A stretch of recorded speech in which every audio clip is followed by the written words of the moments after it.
بسم اللہ الرحمن الرحیم۔ میرے پیارے مسلمان بھائیوں، آج کی اس ویڈیو میں آپ کو ایک مسلم لڑکا اور عیسائی لڑکی کی محبت کا عجیب واقعہ سناتا ہوں۔ امریکہ میں ایک مسلمان نوجوان دفتر میں کام کرتا تھا۔ اسی دفتر میں کام کرنے والی ایک امریکن لڑکی سے اس کا تعلق بن گیا اور اس کی محبت اس لڑکی سے اتنی زیادہ بڑھ گئی کہ اس نے محسوس کیا کہ اب میں اس کے بغیر نہیں رہ سکتا۔ لہٰذا اس نے اس کے ماں باپ کو پیغام بھیجا کہ میں آپ کی بیٹی سے شادی کرنا چاہتا ہوں۔ اس کے ماں باپ نے لڑکے سے کہا، ہم اپنی بیٹی کی شادی تم سے کروا تو دیں گے، مگر ہماری ایک شرط ہے کہ ہم عیسائی ہیں اور تم کو بھی اپنا دین چھوڑ کر عیسائی بننا پڑے گا۔ ماں باپ سے تعلق ختم کرنا پڑے گا۔ تم اپنے ملک واپس نہیں جاؤ گے۔ جس سماج میں تم رہتے ہو ان سے تم بالکل بھی نہیں ملو گے۔ اگر تمہیں یہ سب شرطیں منظور ہے تو ہم اپنی بیٹی کی شادی تم سے کر دیں گے۔ وہ لڑکا اپنے جذبات میں اتنا دبا ہوا تھا کہ اس اللہ کے بندے نے ساری شرطیں قبول کر لی۔ ماں باپ سے رشتہ ختم، عزیزوں سے قریبی لوگوں سے رشتہ ختم، ملک سے رشتہ ختم اور جس سماج میں رہتا تھا ان سے رشتہ ختم کر کے وہ عیسائی بن کر عیسائیوں کے ماحول میں زندگی گزارنے لگا اور اس نے اس لڑکی سے شادی کر لی۔ جب اس کے مسلم دوستوں کو اس کے بارے میں پتا چلا تو بڑے پریشان ہوئے۔ کبھی کبھی وہ اس کو تلاش کرنے کی کوشش کرتے مگر وہ لڑکا اپنے دوستوں سے ملنے بھی گھبراتا۔ کبھی کہیں سے کسی کو دیکھ بھی لیتا تو دور سے ہی کترا جاتا۔ لوگ آخر تھک گئے۔ پھر کسی نے کہا کہ اس کے دل پر مہر لگ گئی ہے، تو کسی نے کہا یہ اسلام سے پھر گیا ہے، کسی نے کہا اس نے جہنم خرید لی، کسی نے کہا اس نے بڑا مہنگا سودا کر لیا۔ ہر ایک کی اپنی اپنی باتیں تھی۔ 3-4 سال اسی حالت میں گزر گئے، یہاں تک کہ دوست احباب سب کی یادداشت سے بھی نکلنے لگا، بھولی بسری چیز بنتا چلا گیا۔ ایک دن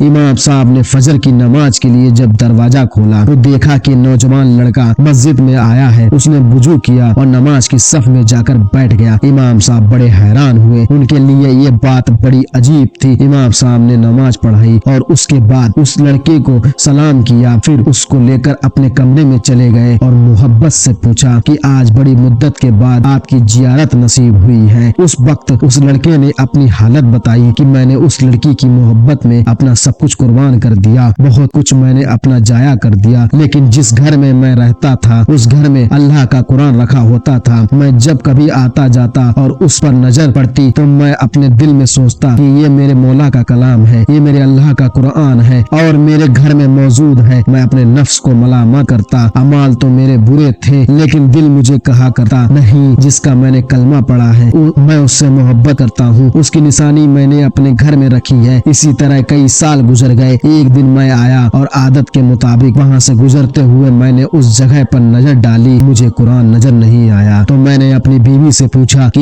یہاں ایک کتاب ہوا کرتی تھی، وہ کہاں ہے؟ تو اس نے کہا میں نے گھر کی صفائی کی تھی، اس میں غیر ضروری چیزوں کو پھینک دیا۔ اس نے کہا کہ اس کتاب کو پھینک دیا۔ یہ سن کر میں وہاں سے واپس گیا اور کوڑا پھینکنے کی جگہ سے کتاب کو اٹھا لایا۔ جب لڑکی نے دیکھا کہ یہ بہت زیادہ اس کتاب کا احساس کر رہا ہے تو وہ بھی سوچنے لگی کہ آخر وجہ کیا ہے۔ تو اس لڑکی نے پوچھا تم اس کتاب کی اتنی فکر کیوں کر رہے ہو؟ لڑکے نے کہا بس میں اس کتاب کو رکھنا چاہتا ہوں۔ جب اس لڑکی نے اس کتاب کو دیکھا تو وہ عربی میں تھی۔ جب اس نے سوچا کہ کوئی نہ کوئی اس کا تعلق اسلام سے ہے تو اس نے کہا دیکھو اس گھر میں یا تو یہ کتاب رہے گی یا پھر میں رہوں گی، تمہیں اس میں سے کسی ایک کے بارے میں فیصلہ ہوگا۔ وہ کہنے لگا کہ جب لڑکی نے یہ کہا تو میرے لیے یہ زندگی کا عجیب وقت تھا۔ میں نے اپنے دل سے پوچھا کہ تو نے اپنے خواہشات کو پورا کرنے کے لیے وہ سب کچھ کر لیا جو تجھے نہیں کرنا چاہیے تھا۔ آج تیرا رشتہ پروردگار سے ہمیشہ کے لیے ٹوٹ جائے گا۔ اب تو فیصلہ کر لے کہ تو اس کو چاہتا ہے یا اس کے پروردگار کو چاہتا ہے۔ جب میں نے دل میں یہ سوچا تو میرے دل سے آواز آئی کہ نہیں، میں اپنے مولا کو کبھی نہیں چھوڑ سکتا۔ میں نے لڑکی کو طلاق دے دیا۔ پھر میں نے دوبارہ کلمہ پڑھا اور اب میں ہمیشہ کے لیے کا مسلمان بن گیا۔ تو میرے پیارے مسلمان بھائیوں، آپ سے میری ایک ہی گزارش ہے کہ آپ جس بھی دھرم سے ہیں، آپ اگر کسی کے لیے اتنا پاگل ہو جاؤ گے تو اگر آپ اس وجہ سے آپ اگر اپنا قرآن چھوڑ دو گے، اپنا اسلام چھوڑ دو گے تو آپ اللہ کیسے معاف کرے گا؟ آپ اتنا بھی پاگل نہ ہوئیے کسی کے لیے کہ آپ نے مسلم سماج چھوڑ دیا، اپنے لوگ چھوڑ دیے، ماں باپ کو چھوڑ دیا۔ اور جو انسان اپنے ماں باپ کو چھوڑ دیتا ہے وہ زندگی میں کچھ حاصل نہیں کر پاتا ہے۔ اگر آپ کو اس ویڈیو میں اگر کچھ بھی سمجھ میں آیا ہو تو ایک کمنٹ ضرور کر دینا، اور اگر آپ کو میری ویڈیو یہاں تک اگر اچھی لگی ہو تو میری ویڈیو کو لائک کر دینا، اور چینل پر پہلی بار آئے ہو تو چینل کو سبسکرائب کرنا نہ بھولنا، جس سے کہ میں کوئی بھی اسلامک ویڈیوز بناؤں تو اس کی نوٹیفیکیشن آپ کے پاس پہنچ جائے۔ تو چلیے چلتا ہوں، السلام علیکم۔